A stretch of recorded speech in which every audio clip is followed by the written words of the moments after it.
yang saya banggakan Pak Kapolres kita. Adik-adik sekalian, kenapa kita di Resmeta? Kami jenuh, kita jenuh. Ya. Ketika kalian benci sama teman, apa yang kalian bilang? Mampus itu orang mampus kita yang percaya. Maka itu oleh karena itu kalian rubah pola berpikir ketika ada benci sekali sama seseorang. Iya kan? Benci sekali sama seseorang, kalian sumpah dengan sumpah yang berbeda, itu sumpah positif. Saya sumpah kamu jadi kaya, kaya. Saya sumpah kamu jadi kaya.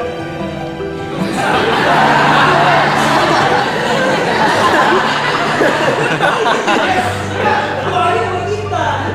Saya sumpah kamu jadi sukses ke depan. Padahal marah sekali, tapi jangan kita sumpah laknat, sumpah yang negatif karena semua itu akan kembali kepada kita. Dan satu lagi adalah lalat.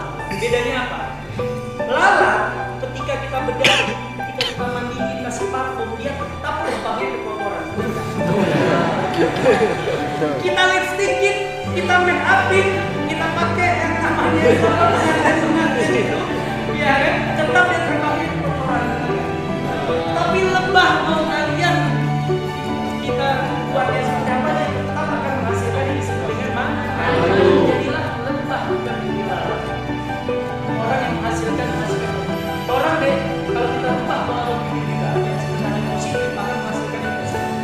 Kalau kita rubah dengan yang negatif, maka akan menghasilkan yang negatif. Oke, kita percepat. Tapi kan ada tulang belakang, makanya jalannya benar. Nah, apa yang dimaksud dengan tulang belakang di sini?